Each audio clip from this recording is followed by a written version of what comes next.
the bombing continues to happen every single day. And the ceasefire agreement was signed on October 11th, 2025. And since then, Israel violated the ceasefire over 1,100 times. There has been bombing on a daily basis. Israel has bombed Lebanon as well on a regular basis, and Gaza on a regular basis. 484 people have been killed in Gaza since the ceasefire agreement, and 1,300 injured. Israel destroyed over 2,000 buildings, right? And they do this because they don't want Palestinians who are still in tents to return to their homes, and they want them to remain displaced. And of course, a lot of this is have received zero mainstream media coverage. And it's important to note that the Palestinian resistance have not violated the ceasefire.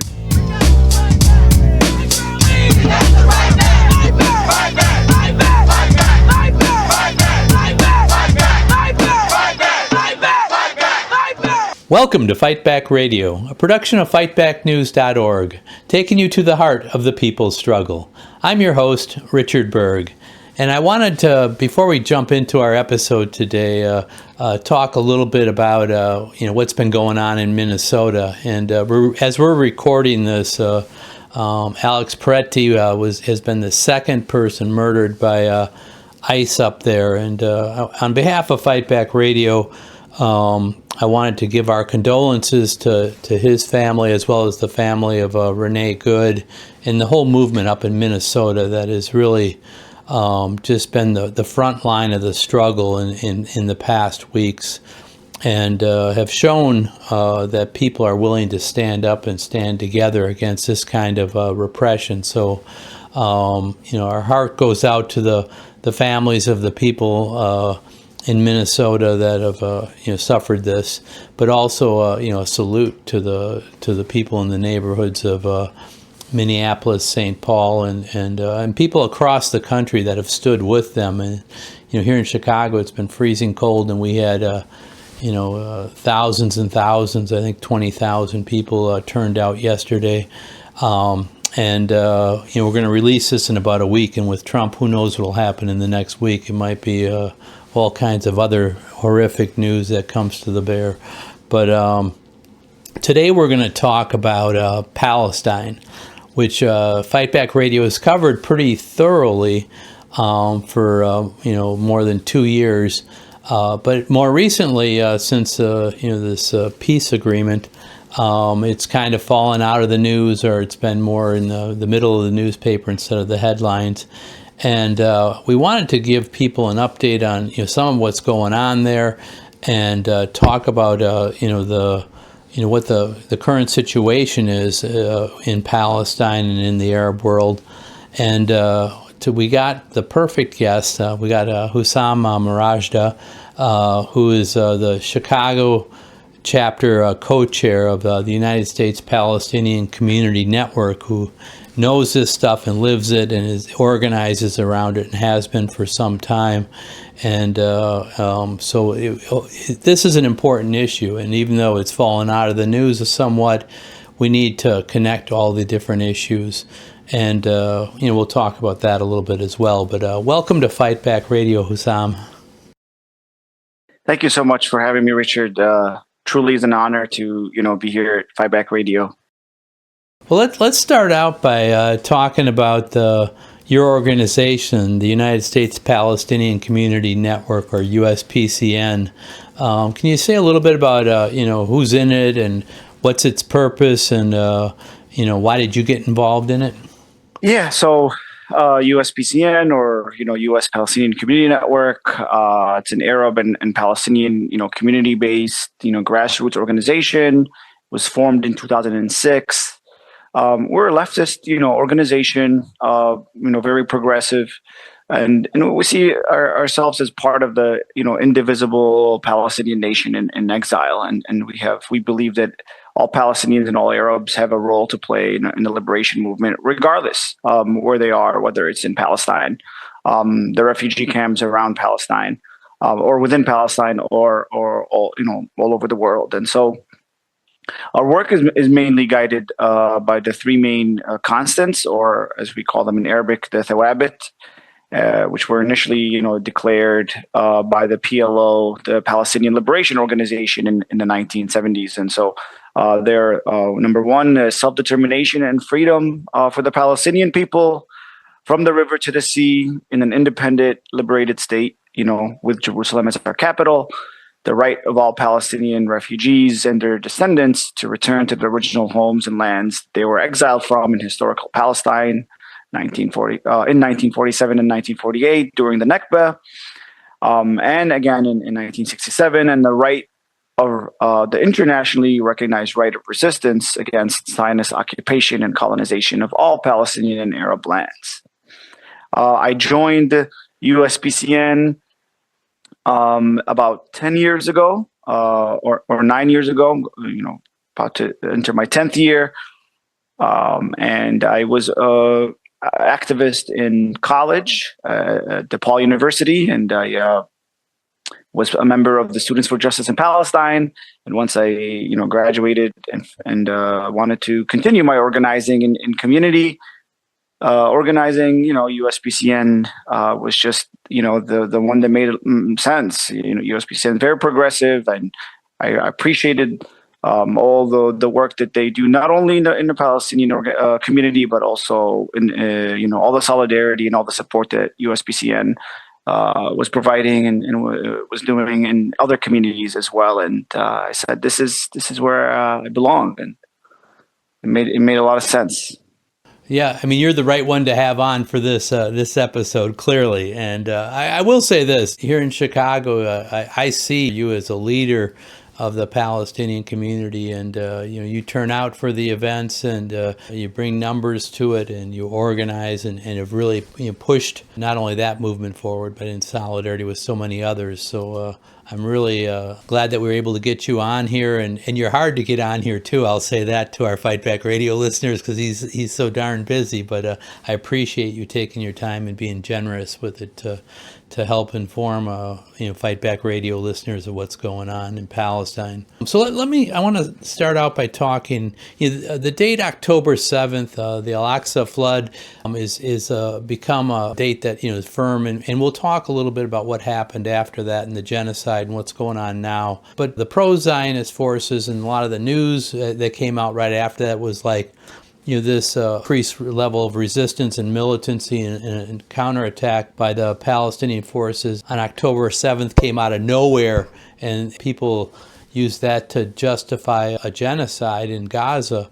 Can you talk a little bit about what happened before October 7th and what led to that point, and give it some context of why that happened on that day? Yeah, it's a great question. So, I could talk about the history of the occupation and the colonization of Palestine that, started in, 1948 during the Nakba, but we'll be here for hours. So I'm going to just focus a little bit more on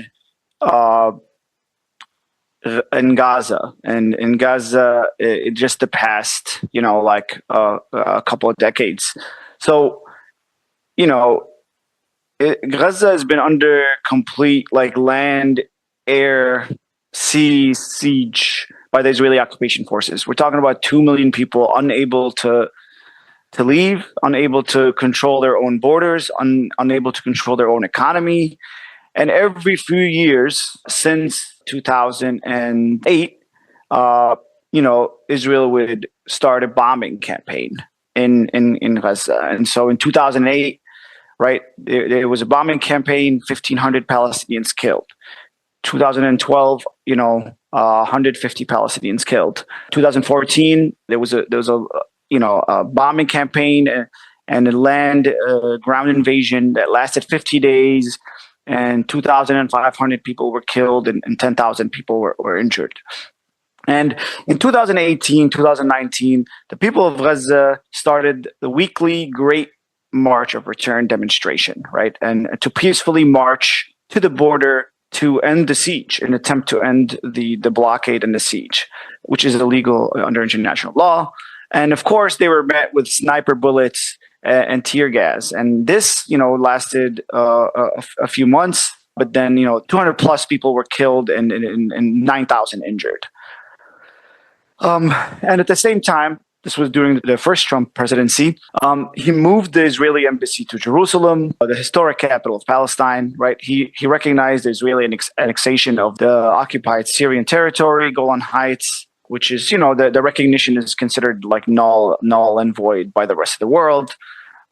In the West Bank, Israel was stealing more and more land and building more Israeli illegal settlements. Massive displacements were happening. And there were continuous attacks from, Israeli settlers against people of the West Bank, Palestinians in the West Bank, villagers and farmers, right? And these attacks would happen under the cover of the Israeli military. Even the United States, like you'll see some politicians condemning the settler attacks, but actually does nothing to materially stop them, right? And there's extremist, like racist, white supremacist ministers in Netanyahu's government. All of them are white supremacists. Israel isn't a white supremacist state, but these are like the extreme of the extreme, right? They're ministers in Netanyahu's government, and they continue to support the settler movement, to continue to arm the settlers and not prosecute them when they do kill Palestinians. And even there are some very small number of Israelis that like don't want to continue this extremist policies of arming the settlers and empowering them, but they don't do anything about it either because they don't want to break up the unity government. So all these things are happening at the same time. In 2021, Gaza gets bombed again. 200 people are killed. There's massive Israeli repression that continues in Jerusalem. The Aqsa Mosque is invaded by Israeli soldiers, right? This happens at the same time when the displacement of the residents of Sheikh Jarrah and other areas around Jerusalem, massive displacements happening, massive land appropriation happening. And of course, with COVID, right, the economy is just getting worse and worse for Palestinian.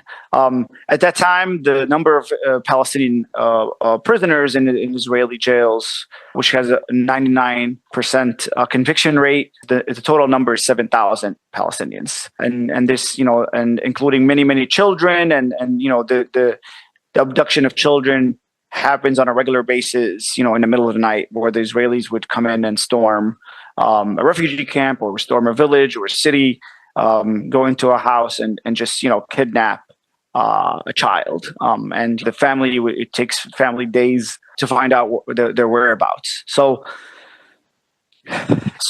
in Gaza, of course, the water and agriculture heavily damaged because of all these different bombing campaigns that have happened in the past decade, and the water becomes increasingly undrinkable. The agriculture, you're not able to grow produce as much anymore because of all these different chemicals that are found in these weapons that Israel regularly tests on Gaza and on Palestinians. So any response to these atrocities is, in our eyes, justified. Of course, the media doesn't tell you this, but the international law, right, allows you as occupied people to resist. And this is what happened in October 7th. This was an attempt to break the siege. This was an attempt to break the cycle of violence on Palestinians in Gaza and beyond. This was a breakout of the largest open air prison in the world. So, this is a fight back against one of the most brutal colonial systems and colonial regimes and apartheid regimes in history in the world. And this is, all these that I just mentioned obviously happened pre-genocide. And I think all of us have seen what Israel, how monstrous Israel has become, during the genocide, and what the unspeakable things that they have done during the genocide. Thanks for that. I asked you a pretty broad question, and I would encourage Fight Back Radio listeners also to go back and listen to previous episodes, because we've covered some of this with some other guests, as we've talked a lot, but particular to Gaza and the recent history before October 7th, that was excellent, and I think the point here is that October 7th, as you said at the end, was justified. Resistance to oppression is justified when you're an oppressed people. Fighting against for your freedom is justified, and that's what people in Gaza did on October 7th. But despite these efforts to loosen the heel of Israel-U.S. Oppression in Gaza, we saw genocide, and we saw tens of thousands of people die over a 2-year period, mostly women and children. We saw schools being bombed and hospitals, and the reports were horrific. And most of this was all pre-Trump. This was Joe Biden. So there's been a united ruling class of the United States over generations that said it's fine to have genocide against Palestinian people and to support these Zionist genocide. But it's been accelerated. But finally, it came to my question here is rather than me giving a speech when I have such a fabulous guest, what actually happened at that point to get us to where we are, to the peace agreement? Yeah, so there was a ceasefire agreement that was signed by the Unified Palestinian Resistance and Israel, but actually was never really implemented from the Israeli side. And, we could talk about that in a little bit, in depth. Either way, we'll get back to that. The ceasefire was facilitated mainly by the United States, by Qatar and Egypt, and it's supposed to be in multiple phases. And our analysis, the USPCN's analysis, the main reason for the ceasefire is that militarily, Israel was not able to achieve the military objectives. Even after 2 years, even after killing over 70,000, Palestinians directly from the bombing and the ground invasion, and actually the Lancet, the medical journal Lancet, puts the indirect number of those killed at 180,000. The Palestinians, despite all of that, stood steadfast, and there's been an unimaginable amount of damage done to the infrastructure, like you just mentioned. But despite all of that, the resistance was able to still recruit and grow, and still was able to resist. And I think that the United States, grew frustrated with Israel, because Israel kept saying we're going to finish the job, or we're going to finish the job, or we're going to level Gaza. And despite all of it, they were not able to do that through the military, and that costs a lot of money. I mean, the United States spent over $40 billion just giving to Israel during this time. And so there's also international pressure. I think that it was really, really, really hard to continue to come up with excuses for the genocide, regardless of how much the Western governments and the United States government and the media has tried to cover for Israel. It just became very, very, very hard to continue doing that. And so, this was also an attempt to hold Israel accountable. You can't make any more excuses. And there's a lot of also massive pressure from the people of the world. There's a solidarity flotillas, the boats, sailing to Gaza to try to break the siege.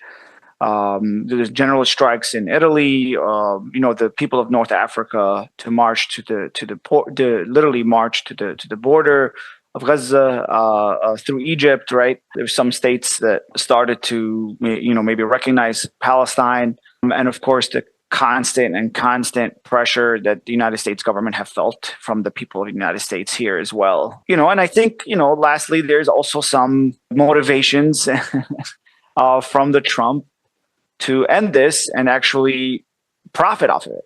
So there's some economic factors that he himself, and those around him saw as a opportunity to make a lot of money. And Jared Kushner had said that Gaza would become a great hub for real estate. And so if you've been watching the news this is exactly what Jared Kushner just presented at Davos in Switzerland a few days ago, which we could also talk about a little bit more in depth. So, Trump, at the end of the day, I mean, the Democratic Party tries to, psychoanalyze him and say he's crazy and is this, but he really isn't. He's motivated a lot by money and by profit. At the end of the day, he's a capitalist, and he saw that, this is a great way for us to go in there and perhaps get some real estate deals and, turn this into economic hub, an industrial hub, and, got some people from the Gulf to agree to it, which also they saw some benefits there too. The Emiratis and the Saudis and the Qataris perhaps saw, really good opportunity here as well for them. And there's Jared Kushner is already making deals with the Saudis, right? They just did a deal with the Electronic Arts, right? 55 billion buyout, right? Led by the Saudi Arabia and the Affinity Partners, which is Jared Kushner's firm. Of course, the Emiratis also want to build some more buildings there, and they want to do, they want to have infrastructure projects, and they want to reshape the education and all of that. So there's some benefits from these groups as well. Of course, Egypt also doesn't want this to continue because it's happening right in its backyard. And other Arab states, of course, have felt a lot of pressure from their people to end this. And so I think that, the stuff that I just mentioned, I think all of them combined resulted in like, hey, let's do this, ceasefire agreement. And, Trump can go out and say, look at me, I ended another war. But in reality, this was an attempt to kind of get Palestine off the media, get Palestine, stop the protests, and stop all this pressure that is happening around the world, that because of Palestine on the governments, and let's just continue the genocide in silence. And that's exactly what's been happening since then. Yeah. I mean, it seems to me, certainly the genocide was a human tragedy, and it was a human tragedy that the entire world saw. And the people like Trump or the folks that want to build hotels in Gaza are the minority. The overwhelming majority of people of the world were horrified by what happened. And to me, that's one of the things that came out of this is that U.S. imperialism and Zionism were completely exposed. They've spent a lot of money and effort over the decades to Israel's the only democracy in the Middle East and blah, that kind of, we're pro-gay, blah, blah, all of that's been exposed. All of that is, I think it's hard, it'll be hard for them to explain to the people of the world that they're not who they exactly are. And so we'll see how it is going forward. But to me, that was one of the biggest things that happened out of this, and they didn't achieve their military objectives, but they certainly lost big time in terms of the level of consciousness and public opinion around the world. But I want to move forward to you started to talk about the peace agreement. And I saw some of the stuff in Switzerland about the Board of Peace and all this. But could you talk a little more about they have this phase 1, phase 2, and what's been going on with that, and we're talking about moving into phase 2 now, and like I said, this Board of Peace or Peace Council. You mentioned, Jared Kushner, I think, gave that speech in Switzerland about, the similar to what Trump had said earlier. And I thought that was crazy then. And, whatever, they seem to be going forward with it. They're not, they want to have their hotels there, whatever. But also, I've been reading, Electronic Intifada and other places, every day that you continue to have more deaths and the peace is they continue to bomb, they continue to do the things that they're doing. So could you talk a little bit about the peace agreement and what's going on right now? Yeah, you're absolutely right. The bombing continues to happen every single day, and the ceasefire agreement was signed on October 11th, 2025, and since then Israel violated the ceasefire over 1,100 times. There has been bombing almost on a daily basis. Israel has bombed Lebanon as well on a regular basis, and Gaza on a regular basis. 484 people have been killed in Gaza since the ceasefire agreement has been signed, and 1,300 injured. Israel destroyed over 2,000 buildings, right? Some of them by bombing, and some of the others were demolished by explosives. And they do this because they don't want Palestinians who are still in tents to return to their homes, and they want them to remain displaced. And of course, a lot of this is have received zero mainstream media coverage.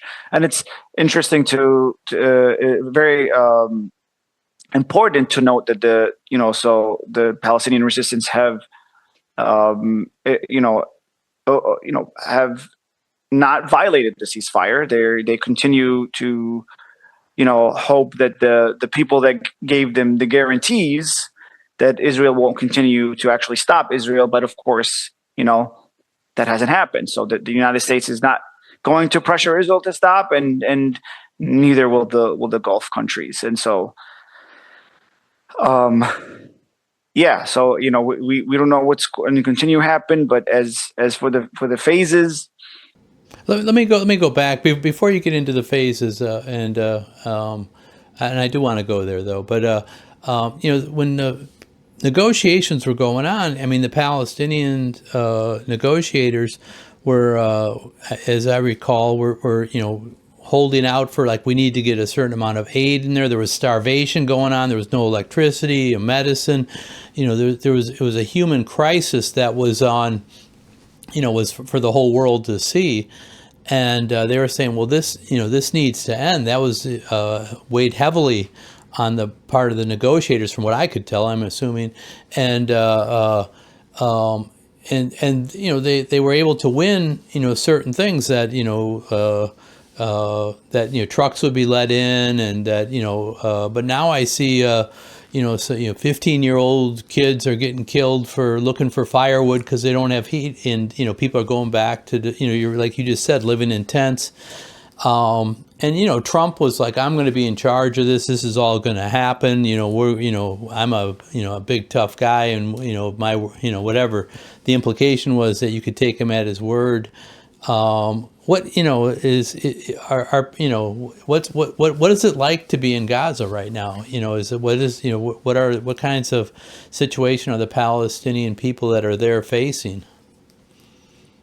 Yeah, so what we're hearing on the news, and we're hearing on the ground from people, is that there's not enough resources coming in as promised and as were agreed upon. There are not any rebuilding resources that are enough to rebuild what's been done coming in. There isn't enough food coming in. Israel's still holding on to some trucks that are supposed to be going in and provide aid and provide food. Medical facilities are continuing to suffer and are not getting the proper resources to restart them, or to bring them back to where they were before the genocide. And so this is all just atrocities, just continuing to happen, but it's just not covered in the news. The bombing is not as intense as it was, before the ceasefire agreement, but there are still, nevertheless, bombing happening. There are still people living in tents, and during this winter, a few dozen people have died, including infants, including babies, have died because of lack of proper heating. And proper resources to be protected, from the winter. We saw videos come out of tents flooded, from the rain and rainstorms. And so this is just all forgotten. This is just, Gaza's infrastructure is not able to continue like this. That's terrible. I mean, it was upsetting to me during the time of the genocide before the peace, and it's what you're telling us is that it's a continued genocide. Can you talk a little bit though about okay, so phase one, phase two of this, people might have heard those things on the news, and this peace council or board of peace that Trump is setting up. You mentioned Jared Kushner. It seemed to me that the Palestinian people, if there's wealth to be had there, they could do it themselves and do it to improve their own lives rather than having the profits and the money go to someone like him. But can you talk a little bit about the peace process in these phases and what's going on and how that looks? Yeah. So the first phase was, obviously the bombing stops. That doesn't happen. But to release the remaining Israeli captives in the custody of the Palestinian resistance. All of them have been released. Actually, earlier today, there was one missing body that the resistance couldn't find, and they finally found the body of the Israeli captives, and they gave it to the occupation forces. And so there are 0 remaining captives. In Gaza, all of them have been released and given to the Israeli government.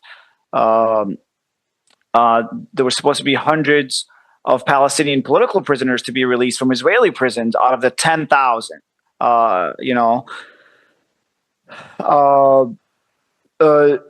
Most of them were released. The ones the agreed upon names. Obviously, not all 10,000. Like I said, hundreds. And many of them, unfortunately, have been either exiled, like you can get out, but you have to leave Palestine. And then the others that did stay, many of those were rearrested by the Palestinian Authority.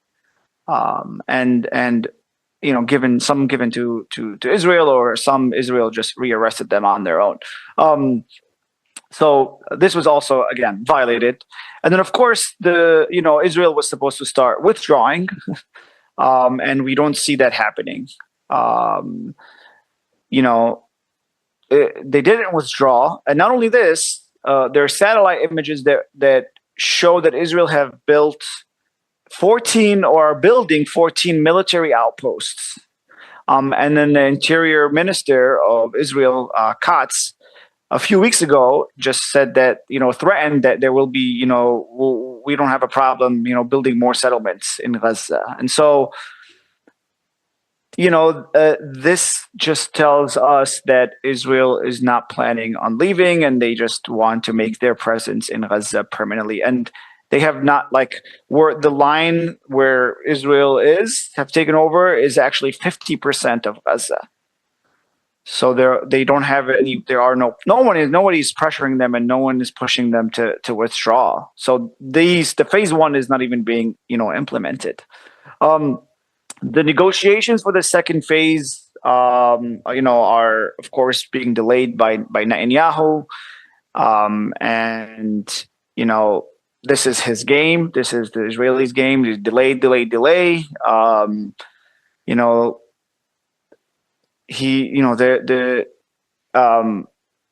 resistance, Hamas is what governs Gaza now, and they agreed to step down and allow a technocratic government and the police to take over, as long as they're trained in Jordan and Egypt. And then Israel has delayed that, but now we know that there is a technocratic government that has been publicly assigned, and this technocratic government is made up of 15 Palestinians, but they're not able to, they don't play any role in actually governing Gaza. They're just managing internal civil affairs. They're not a political body. They don't have any power or say in political affairs, and they're just facilitators. And so they're just facilitating the genocide. And it's very important to note that most of these members of the technocratic government are affiliated with the Palestinian Authority. This is an attempt by the U.S., by Israel, and by the Gulf states, right, to disarm and crush the resistance in the name of post-war construction. We Netanyahu is, he keeps insisting that we will not allow anything to happen without the disarming of the resistance. And of course, Trump says the same thing. He said, Hamas must disarm, and Hamas must disarm. And it's a very difficult position for the resistance because obviously they've been, weakened to some extent. During the genocide, they've lost some of the top leadership, and they're in a very difficult position right now. That doesn't mean that they will agree to disarming, but they're faced with some difficult options here. So, who gives the kind of the orders for the technocratic government is this board of peace that Trump has created. And this board of peace, as we saw right now in Davos, we finally have an idea of what it is. It's obviously it's run by Jared Kushner, Marco Rubio, and Tony Blair, former British Prime Minister. This charter, the charter of the Board of Peace, it doesn't even mention Gaza at all. So, Trump saw an opportunity, and, he's like, yeah, let's create this body. And he invited all these, leaders in the world. And he said that, we will run this Board of Peace, and we will achieve a lot of things in conjunction with the United Nations. And then in the same speech, he falsely claimed that he ended 8 wars.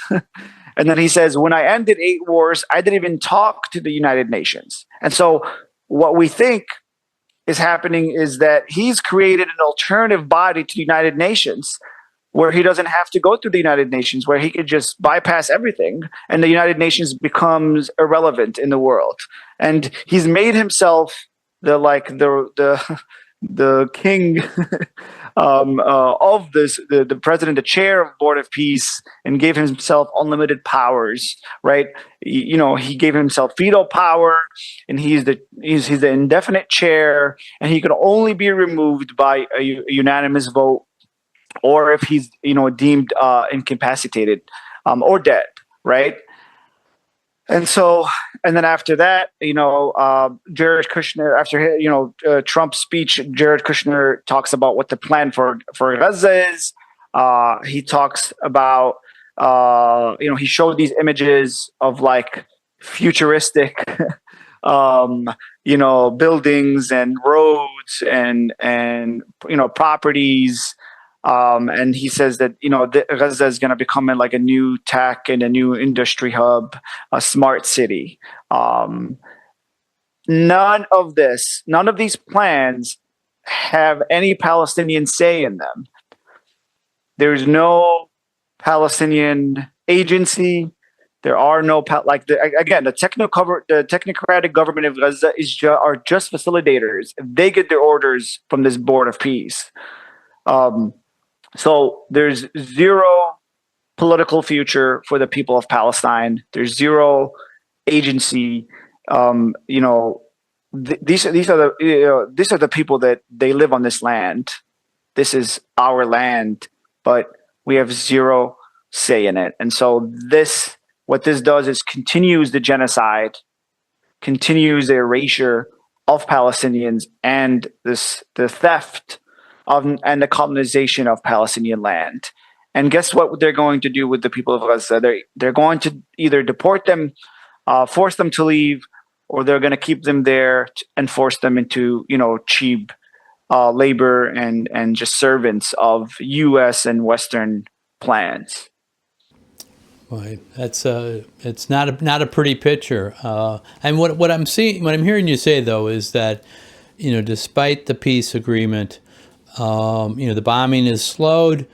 There's more aid coming in, but the genocide continues. It's insufficient. People are dying. They're living in tragic situations. Israel has occupied, half of Gaza and is not leaving. From the Trump side, this phase 2 board of peace. I mean, I will say this. The people aren't. Trump is putting this forward, but Europe isn't jumping at it.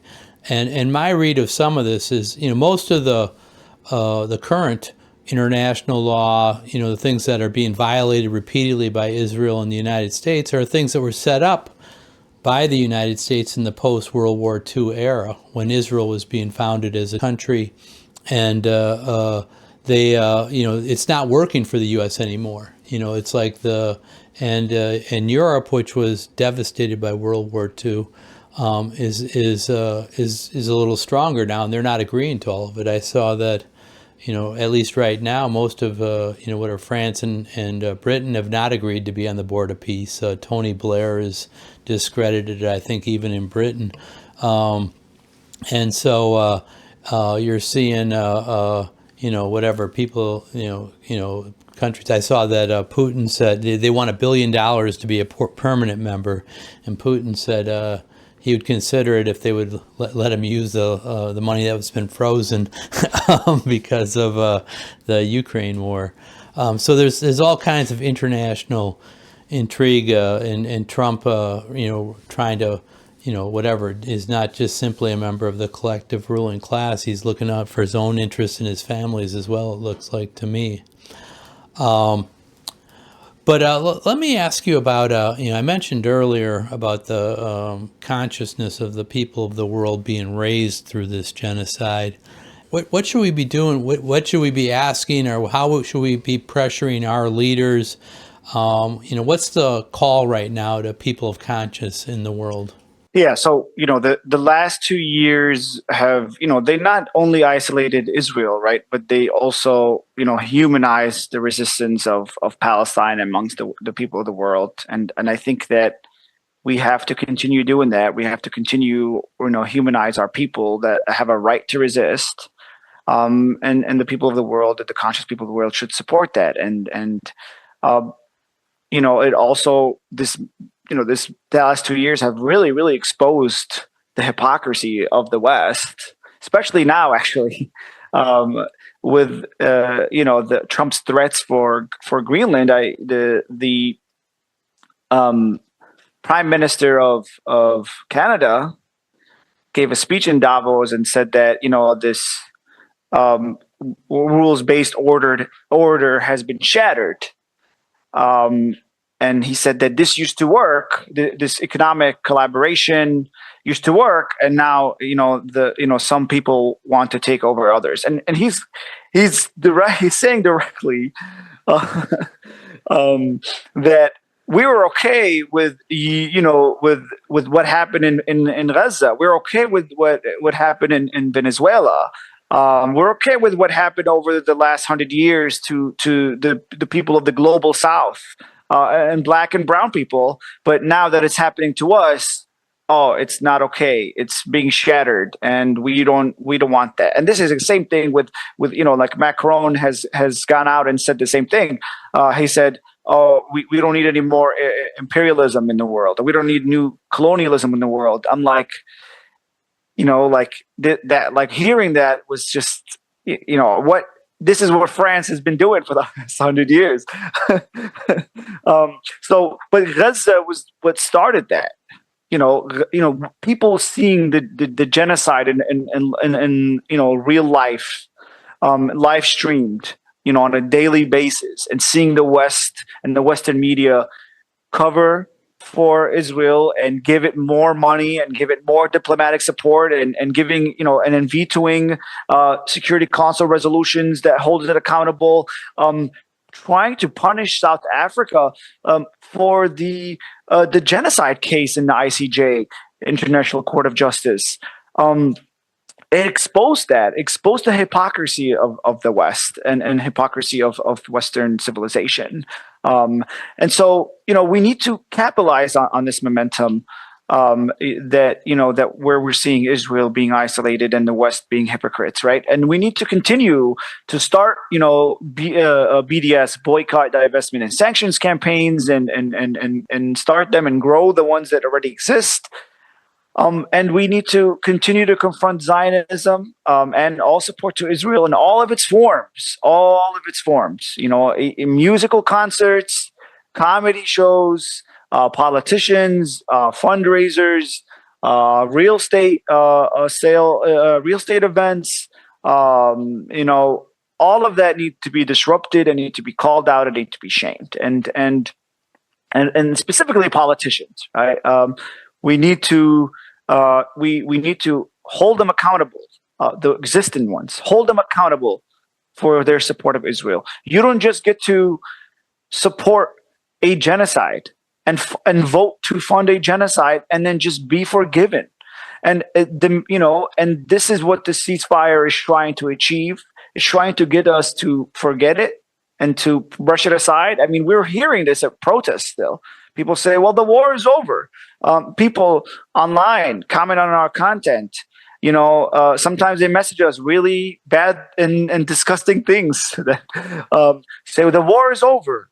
Why don't you stop? And the war is over. And so people really think that the ceasefire just ended everything. And no, this has not ended, but also we need to not forgive, and we need to continue to hold people and politicians accountable for what has been done. Because again, the Board of Peace is trying to also completely erase that and build a whole new, city over the dead bodies of over 70,000 Palestinians, and we fear that many, many more. So our work is not over; it is just beginning, and we need to organize and build our institutions.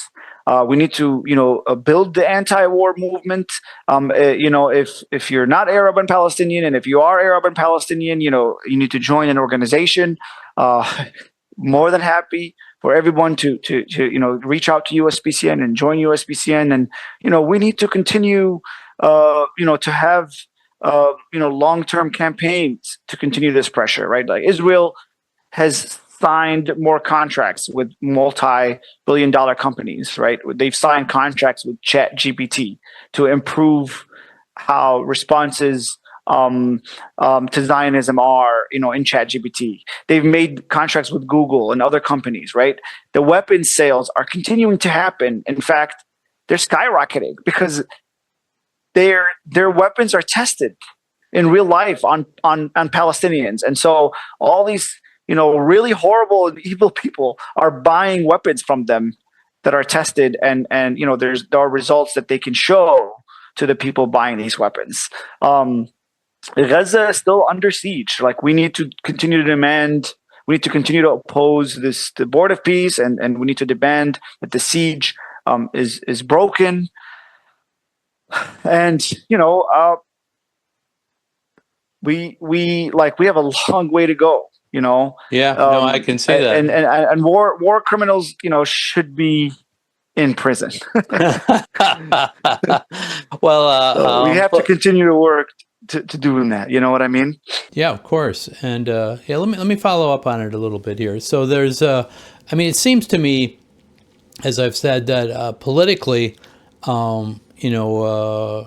your movement and our movement is on the advanced. We're on the uptick right now. And so consciousness, the world is seeing this, of what's going on, and they become more and more exposed, and you're calling for more of that. And I agree with you on that.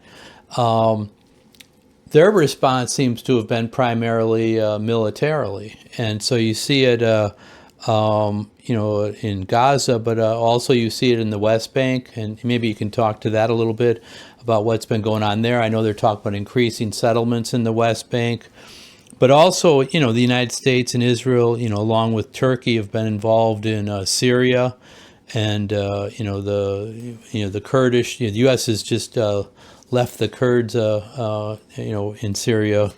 So I don't know what will become of them because there's internal enemies there, but also there's been attacks on Iran. Hezbollah has been hit pretty hard. And I'm wondering if you could speak a little bit to outside of Gaza, whether it's in other parts of Palestine or in the region of what's a little bit all these things going on, and what does that mean for the future of our movement in terms of how do we get victory for Palestine? Yeah, so in the West Bank, increased settler violence, more and more weapons and guns are given to settlers, and there are Israeli raids of Palestinian villages and cities in the West Bank every single day. This is from from down south of the West Bank in Hebron, Khalil, and all the way up north to Jenin and Nablus. It's happening everywhere. The Israeli military is also creating, they're stealing more land and dividing more cities and towns. So it'll be much harder for people to travel from town to town. There's increased, plans to build more and more settlements. I think they just approved the building of 18, I believe, or 19 more settlements, which again got a lot of condemnation from Arab countries and some Western politicians, but again, materially have done nothing to stop these expansions. And so this is what we will continue to see in the West Bank. In Jerusalem, similar cases, and in historic 1948, there has been massive protests lately protesting the Israeli government's lack, oppression of Palestinians that live in 1948 historic Palestine areas, which is under their Israeli citizens. So in the region, I think the resistance have taken a lot of hits, the axis of resistance, and they find themselves again, like the resistance in Gaza, in a very difficult position. They're fighting the one of the most powerful militaries in the world, Israel, but also backed by all of most powerful militaries in the world. Western Europe and the United States. Syria, the loss of Syria was huge to the axis of resistance. It was a country in which flow of weapons was able to happen from Iran to Lebanon, and this greatly affects that in particular. Now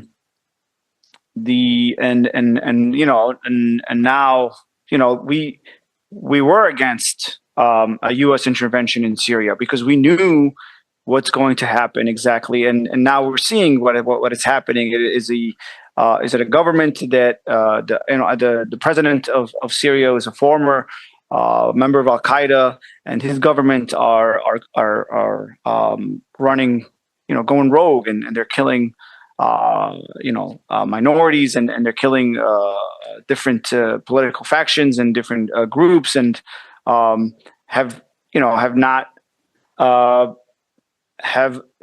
normalizing with Israel as well. So this is of course another blow. They had their first meeting in Paris not too long ago. And of course they will continue to normalize, and they of course gave up any effort to bring back the Golan Heights as Syrian territory. They completely gave that up, and now it is they said to the Israelis, "This is your territory now." So Iran, obviously, going to war with the 12-day war with Israel in the summer. Last summer was a lot for Iran. They've used a lot of weapons and a lot of resources. And of course, they find themselves attacked by the United States with sanctions on a regular basis. This, and then of course we just saw the riots that the United States and Israel admitted to having a role to play in them. and this will continue to put a lot of pressure on Iran to comply. The goal here is to completely destroy Iran. The goal here is to make Iran like Libya, completely destroyed, and everyone just now there's it's divided into three. Libya, they want to do the same thing there, because they don't want any country to grow and be as strong to challenge Israel in any way. They want Israel to be the dominant and the strongest country in the region. Lebanon, the resistance have lost a lot of their top leadership. Have a lot of restructuring to do. They got into a ceasefire agreement as well. Of course, violated every single day, but they're also in a difficult position because there's also a lot of pressure. There's a lot of they spent the last. The United States spent the last 20 years to dismantle the Lebanese resistance, and they've used comprador politicians and parties. Could you say what that is? What a comprador is? Comprador is like an agent of an agent of a state that works with that state to do its dirty work in the country. So traitor. That's a good way. That's a good word. Yeah, it's a good way to put it. It's a traitor. Yes. So there's these pro-U.S., pro-Western, corrupt politicians in Lebanon who, continue to work with the United States to try to dismantle Hezbollah, which is a member of the Lebanese parliament, and a political party there. And there's guarantee the Lebanese government itself cannot even guarantee that the United States will stop. The Israelis will stop bombing. So every time the president of Lebanon is asked, so how do you guarantee that if we disarm, that the Israelis will stop bombing? And he said, we just know. And so, obviously, the resistance understands that you can never, ever trust Israel and the United States in these situations. So, or any situation. Yemen, there's a little bit, the Houthis in Yemen have not taken a big hit as the others.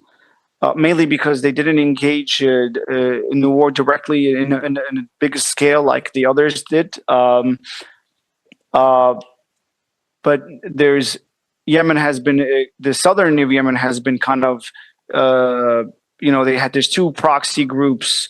One of them is the Yemeni government that is backed by Saudi Arabia, and then there's another proxy, the Southern Transitional Council, that was backed by the United Arab Emirates, and then those, the United Arab Emirates proxy, the STC, tried to take over some of the land that was controlled by the Yemeni government, and that pissed Saudi Arabia off, and they kind of fought them back and dismantled them in 5 or 6 days, I believe.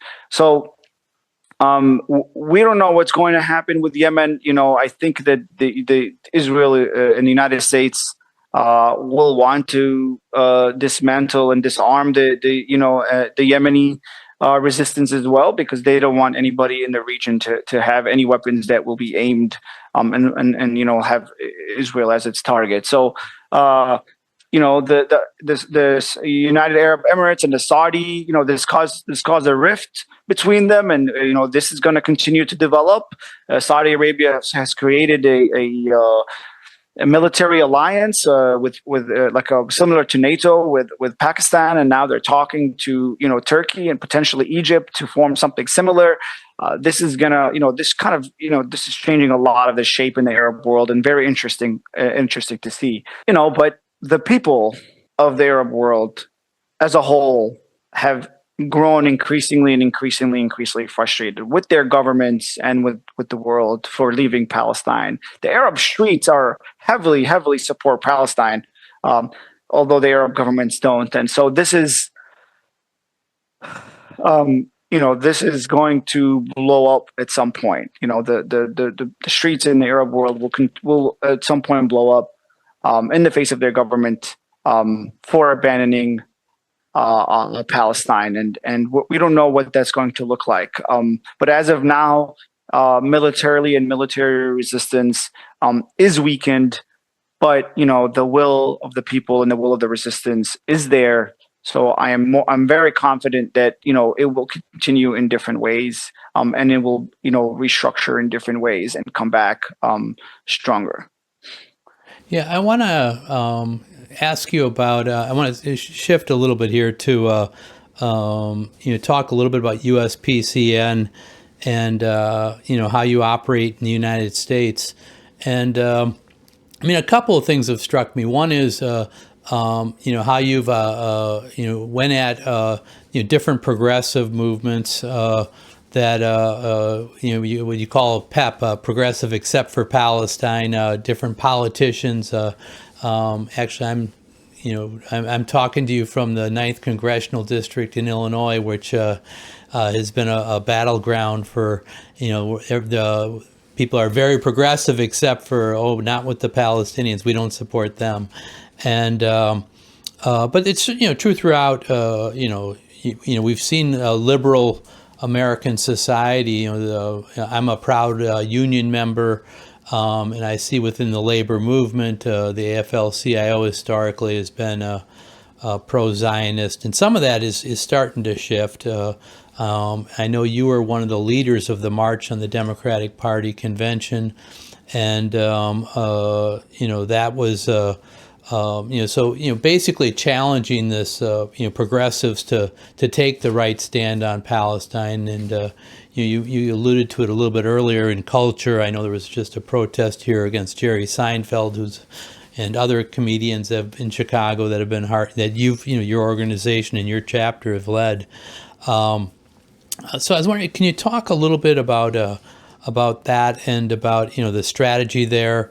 I think some of it also, I want to also combine this with something.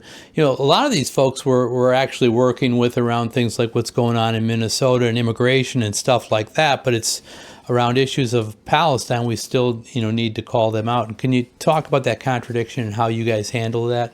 Yeah, so we've made support for Israel and Zionism,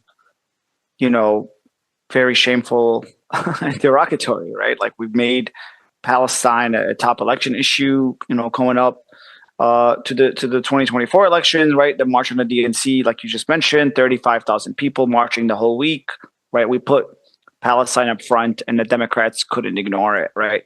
The encampments, on campuses, right, shook not just the nation, the whole world, right?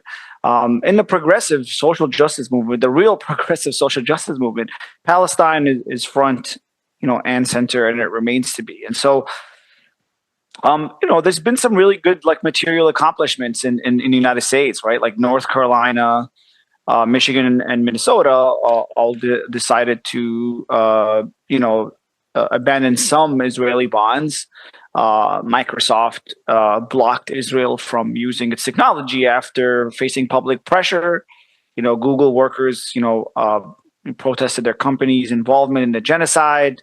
There was a few academic and religious institutions that divested from Israel and are boycotting Israel and stop any relationship with Israeli institutions and Israeli companies. And so, we've been able to disrupt the movement as a whole, been able to disrupt business as usual with plenty of politicians, right? USPCN Chicago, for example, with the help of allies, we've been able to disrupt politicians, specifically Democratic politicians and leaders at any chance we're able to. We have 3 Congress people and 2 senators in Illinois who have either limited or completely stopped their public presence in fear of us disrupting them. We just had Congressman Brad Schneider, okay, because of the work of USPCN and our allies, he canceled an appearance at a town hall after seeing the names of the people that registered and recognized that these people might actually disrupt me, and I don't want to do that. So this is great, and I think that we like we have to, like the progressives, the liberals and the progressives have to really, really look in the mirror here. Okay. There's multiple reports that came out saying that the Democratic Party's, stance on and failure to do anything about Gaza and Palestine was a direct reason why they lost the election. The longer they continue to ignore that, the longer they're, the more and more losses they're going to continue to take. The working class people, and the average, everyday people, of the United States, no longer tolerating Zionism and are no longer tolerating pro-Israeli politicians like they used to. Zohran Mamdani won the New York City elections on a pro-Palestine platform. When in the debate, when they were all asked, "Are you going to visit Israel?" he was all the candidates said yes, except him. That's not the only reason why he won, but he had very strong stances there. And there was a report that came out that actually after he won that carried him forward. That is a reason. And so, we continue. We have to continue pushing the liberals and pushing the unions and the progressives to take a stance here and to be on the bright side of history. We protested Biden and Harris at the time because they were in power, and Democratic politicians are hypocrites because they claim to say we're not racist and we're pro-immigrants and pro-peace and anti-war and pro-women and pro-justice, but then drop all of that when it comes to Palestine, right? Like their white supremacy and racism actually comes out when it comes to Palestine and the global South. I mean, they were cheering on the kidnapping of Maduro, which is, a violation of course, international law, and it's a declaration of war. Like if people are going to continue criticizing us over Biden and Harris, I think that's on them. Because we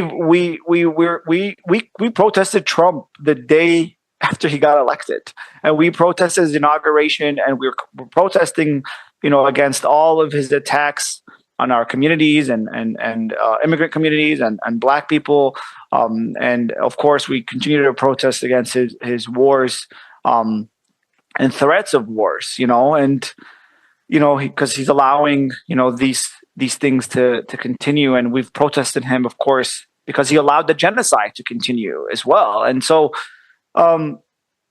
We have to push people. Like we have to see the people of the global South as human beings and just like us, right? Like if we can't just throw them under the bus.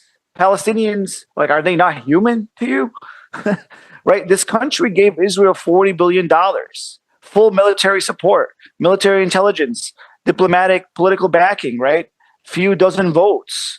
Why do we allow this to continue? Why do we allow it doesn't matter who's in power. Why do we allow that to continue? So we're going to continue to protest whoever is in power. There's nothing worse than a genocide. There is absolutely nothing in human history worse than a genocide. And Biden and Kamala allowed this to continue. And this is why we protested them. And this is why, people that pro-Palestinian people and people of conscience also decided to boycott the election, in support of Palestinians, because they saw that the administration at the time was dehumanizing Palestinians by throwing them under the bus, and so were the bases of the base of the Democratic Party at that time as well. So, the last thing I'm going to say is that there's a report that came out called Autopsy, Democratic Autopsy.org. They're saying the Democratic Party in crisis, and they analyzed some of the reasons why the Democratic Party lost, and it's voter disenchantment, Biden's betrayal, abandoning the working class, losing young voters, and the fifth main reason was Gaza, was that the Democratic Party failed to do anything, failed to stop the genocide, and actually fueled the genocide even further. Yeah, yeah. Yes, that's powerful words, Husam. I appreciate that. We're winding down here. It's been you've given us a lot and a lot to think about. But I want to give you a chance before we end the interview. If there's anything we didn't cover here that you want to add, please do.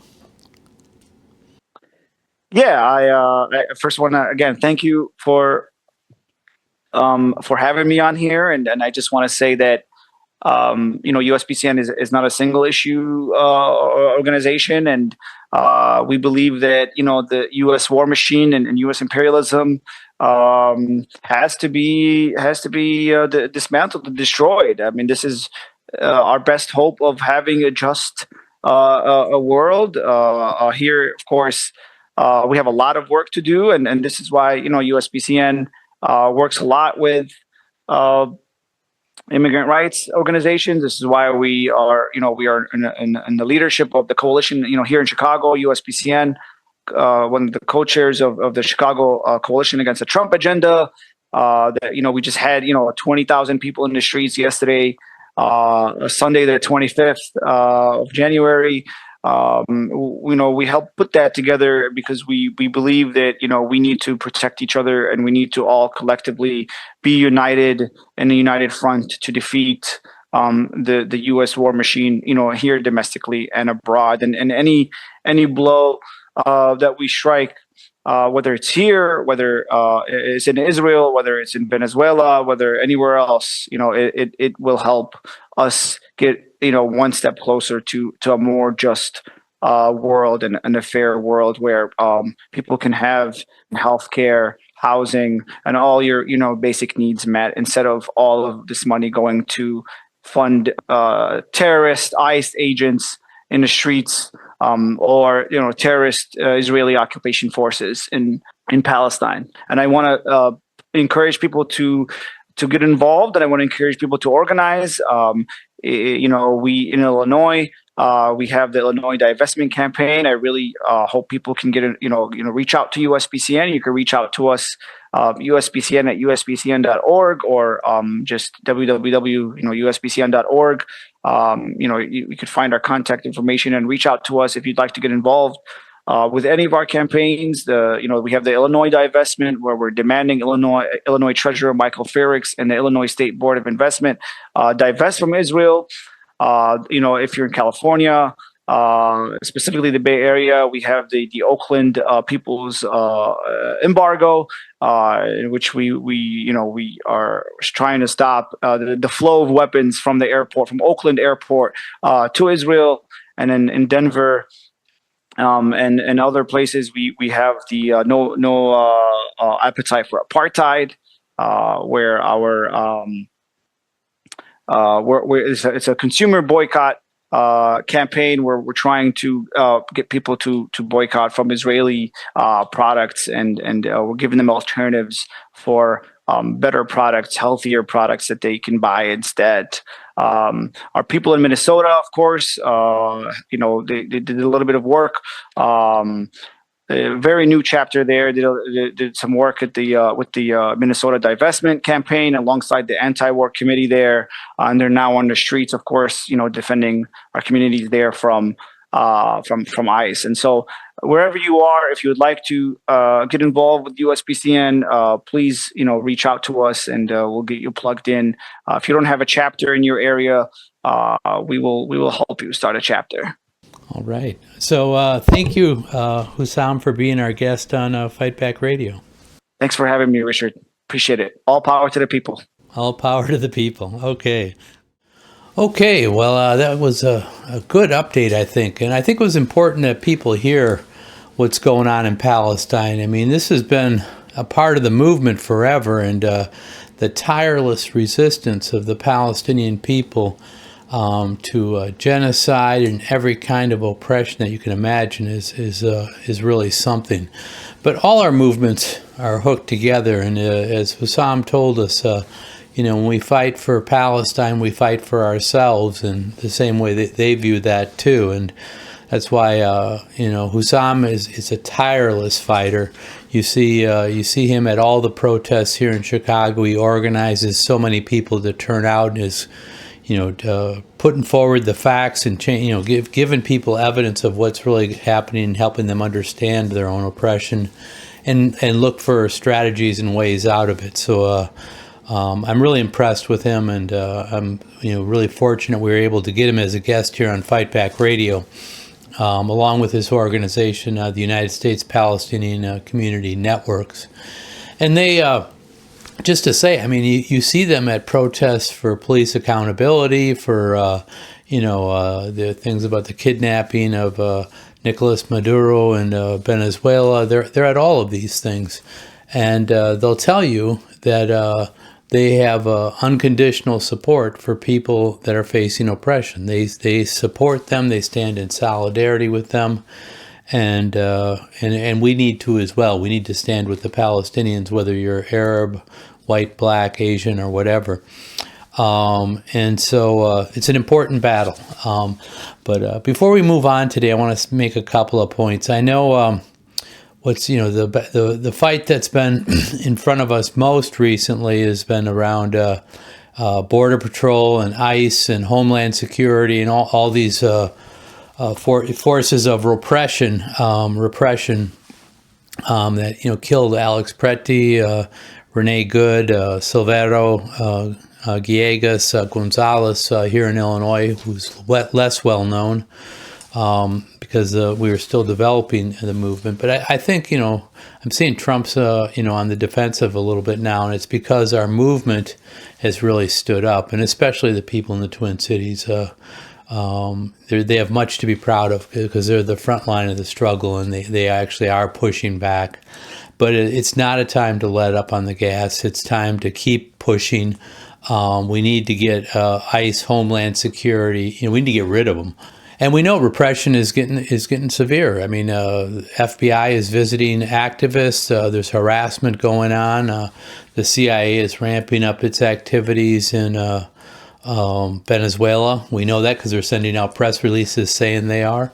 So we need to unite as a people and push back against this. They're no longer saying we build a better toaster. They're just saying we have the best military and we're powerful, so we can do what we want. And that's an affront to the people of the world and the working class people of the United States, and we shouldn't take it.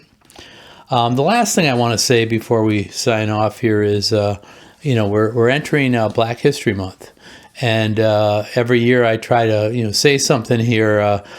Go to a Black History Month program, hold one, or read a book. There's 3 books I want to recommend. Hopefully you've read all of them already, but and I may have recommended them here already as well. But the top one, the number one, is one of our guests on Fight Back Radio, Frank Chapman, wrote Marxist-Leninist Perspectives on Black Liberation and Socialism. And so I would suggest get that book, read it. That's probably the number one book, I would say. Second, and this is an investment because it's a thick book and there's a lot there, but W.B. Du Bois' book, Black Reconstruction in America, is, it's like I said, it's an investment, but it's worth it. And it really opens your eyes as to the whole period of Reconstruction in the United States and the